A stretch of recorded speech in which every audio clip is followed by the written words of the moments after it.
Earlier this year, the caretaker executive secretary of the Botswana Examinations Council, Professor Brian Mokopakhosi, went on record as saying that in the entire history of the Botswana General Certificate of Secondary Education Examinations, or BGCSE exams, the 2013 exams were the first time that all government schools in this country scored below 50% in the grades awarded. St. Joseph's College was the only school that achieved a 40% pass rate in the number of candidates that were awarded 5 Cs or better. In light of this disconcerting trend within our government schools, we sit down with 4 of the best students our public education system has produced in the last 3 years to find out how they beat the odds and as a result are now set for illustrious careers thanks to the government's Top Achievers program, through which they were enrolled in one of the best private schools in the country. What insights do they have to share with us, having experienced both the public and private education streams? Perspectives that could probably help us address the dire situation that the nation now finds itself in, with some commentators saying that last year's BGCSE exam writers are a generation lost. Welcome to First Issues. Welcome back to First Issues, as we find out how the nation's top achieving students managed to thrive in a clearly troubled public education system. Our young panel this evening consists of 19-year-old middle child Kanono Katlego, known to his friends as Big K. His home village is the Borolong Farms in Hebron, and his schooling career began at Mopane Primary here in Gaborone, onto Tloga Community Junior Secondary School and Naledi Senior Secondary School, before he was given the opportunity to do his A-levels at Maruapula School through the Top Achievers program.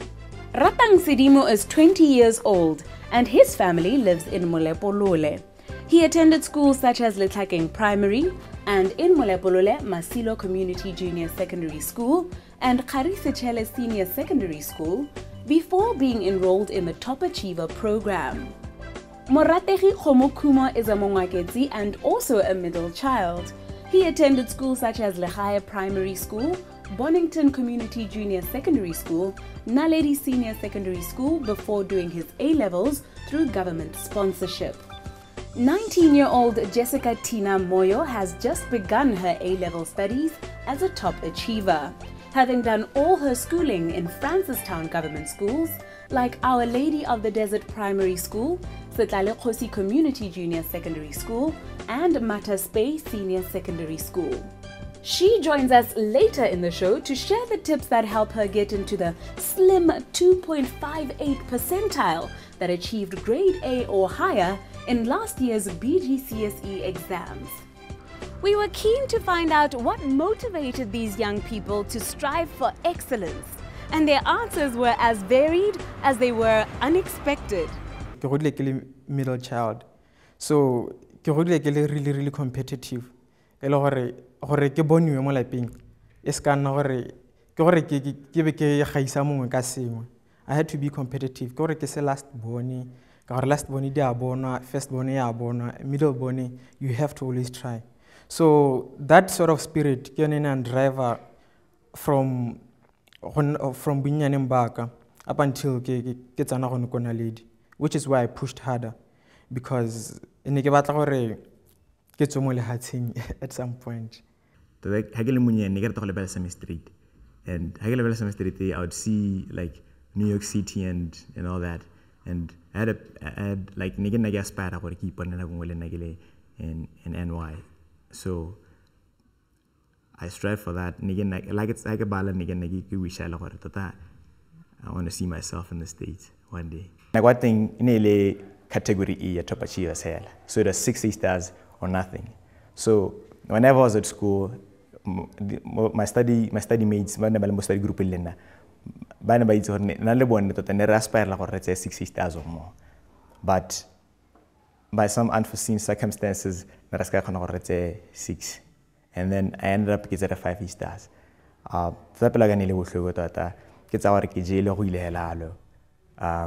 my dream ipadile. And then irila na kung kinsi mo Facebook wala. Ebi ka panala top achievers, mo student network. Ebi ka panala top achievers yanong divided into two, one category A, category B. And category B was 4 stars or more. And so I found out what I qualified, and then I instantly applied. Yeah, and then that's how I got here. Is it a question of hard work or pure natural ability? What exactly does it take to become a top achiever? I don't really refer to myself as a top achiever, but it took a lot. It took a lot of sacrifice. My mother used to drag me out of bed every morning. And even when I'm in Form 6, she still does that. And it's one of the things I'm thankful for in life, that I have parents who push me. It took a lot of hard work, a lot of sacrifices. I had to give up things like my playing time. I had to reduce my playing time. I had to cut down my interaction or social time, if you may put it that way.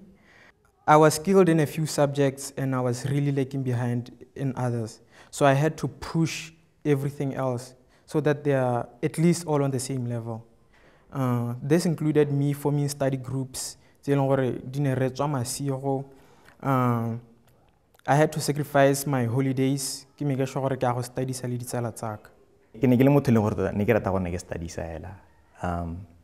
whenever I got the chance, I'd study. I would ask Matisha whether they were willing to help. I mean, honestly, all teachers in government schools are not that willing to help. Some of them are actually very cooperative and actually, very excited to see students whether they want to succeed, and they will help you all the way. I was just, calling out for the many others that are left behind. Yeah, but still, I did a lot of reading. Yes, my textbooks, my notes. I participated a lot in class. I get a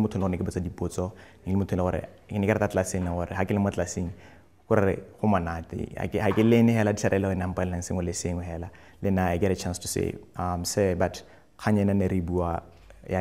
does it relate to what we're talking about now? And, just that motivation to succeed. Having experienced the best of both worlds, what resources do our students wish every young Motswana could have access to? I think 3 things. Probably access to the internet, more well-equipped libraries, and the third one is if they could probably change the student to faculty ratio, because you'd find that in a class in government school, you're probably 40 to 45 at most. And one teacher dealing with all that, probably having several classes a day, it really brings down both the performance of the teacher, and when that's affected, so is the student's performance. That I would love for Banaba to access the past papers online, because what I found out here was that we could actually go moreextremepapers.com and download past papers. As well, I would love to see the libraries in government schools being fully resourced. I love the initiatives Botswana Education Hub about Adopt a School. Those are good initiatives, and I'd like to see more corporate partners as well going into play and actually helping schools equip the libraries and get students to cultivate that reading culture. Yeah, I'd like to see more government school students having that access to the internet as well, being able to go online and research about a lot of things. Schools didn't need Wi-Fi. Such that bana ba khona ba tle ka laptop tsa bone ba khona ba search dilo mo neteng. Kanunu touches on a very salient point, that of changing focus from more traditional disciplines and career paths to better meet the demands of this changing age. His schoolmate thinks a different approach could better capitalize on and motivate children gifted in other areas. Go public school. We were molded to some extent. Ditiro ke gonna soldier, gonna nurse, doctor, lawyer. And then when I got here, I found out where somebody can go abroad, where things like piano as a major, to do just liberal arts, motoira music as a major. And to me, those are hobbies. You can't work on a hobby. You can't go to university to study how to rap. And then I think those are some of the things that you should improve you, because people are actually making money right now. That's one of the things that go government schooling, the bewa ekare o tshameke tsururu tlhola o repa mo o se go bala science go iragalang ka wena. Bana bangwe hela that I don't know, they're just not interested in academics. You know, it might just be that they're interested in other things, like, you know, theater, like, you know, sports, some very good sports guys, government schools, but it's just that the system itself does not allow them that talent. So it seems like how it's in a government school, hela sa pass hela mo tene gore ngwana le gore ha o se to how we recently me ngwana mo khona ra sa pass mo classing mara me if you put that kid mo le baleng or atsemke bolo, that person will excel mo rata bo wa taboga, you know, and mo ra actela bontle hela. The students we spoke to say they noticed a stark difference between the teaching culture at government schools and the one they encountered at Marua Pula. Ratang is convinced that one culture is more conducive for learning than the other. The teachers in government schools, they're not as cooperative as teachers here. Teachers here are willing to go the extra mile. They're willing to help you and they're willing to see you succeed as a student. But you'd find that in government schools, most of the teachers, we didn't really have that relationship with them. It was just a teacher in class, you know, teaching you, and after class, that's it. After the 40 minutes of the period or whatever, it'll be done. But Guano, you can actually approach a teacher even after class and just talk about, even aside from academics, just talk about different things, you know, and that culture of, you know, having that relationship with a teacher is actually very exciting, because as a student, then you have that freedom and you feel more relaxed and you can ask questions in class as well as outside class. But you're kind of constrained, and then you have the teacher there. But Guano, it's different. I don't think corporal punishment works. Ka ne ke bona ka teng go ne ke tsena teng ne go encourage bana gore ba tswelle ba dire, you know, one boganana kana ke re botoutu bona bo sa tlhokale bana ba dira botoutu bo ileng gore ha be tswa tla ba ba mpetse ke tla ba gape ke bana gore ba ira next time. So ne ile gone ditse di gone dira gala tsone tseo kwano, there's no such thing, you know, bana ngwana wa utlu ya gore matangwana ke you actually have a counselor and gore this counselor is employed to talk to you about issues in our training. Jessica Tina Moyo is a young lady who has recently started her A-levels at Marua Pula under the Top Achievers program. She had some valuable advice for other youngsters who may now be considering following in our guests' footsteps. To become a top achiever, you need to be dedicated and really plan out your time and really study well. And if you don't understand something, you should ask your teachers. That's the best thing. Don't let something slide and wait for the next lesson or wait for work to pile up, then ask your teacher afterwards after having a test or two. It appears that it is a question of focus, hard work and persistence for some, while others have a more natural affinity for academic pursuits. We trust that our young guests' observations will start fruitful conversations with regards to the culture and direction of our public education system. They say their eyes have been opened to a world of new possibilities, having studied in a different environment. Stay tuned, we'll be back after the break. Welcome back to First Issues. In this segment of the show, we bring you the first in a set of conversations looking to unpack key economic indicators. In light of the fact that at this time, halfway through the year, a variety of institutions released documents commenting on the progress of both international, regional and local economies. These include the Organization for Economic Cooperation and Development Forum reports, and the more commonly known biannual World Bank Global Economic Prospects report. Our aim is to educate our viewers on economic trends and indicators so they may also truly be part of the conversation. Many of us are familiar with the term economic trend, but how well do we truly understand the processes?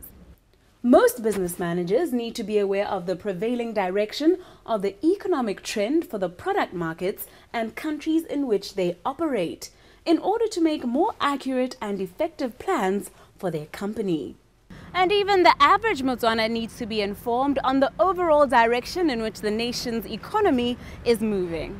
Former World Bank and International Monetary Fund advisor Ita Manatoko feels as strongly as we do about the matter and took time to share her knowledge of key economic indicators with us, beginning this week with gross domestic product. She shares what implications the GDP indicator has, as well as the more notable trends witnessed within that sphere locally in the past few years.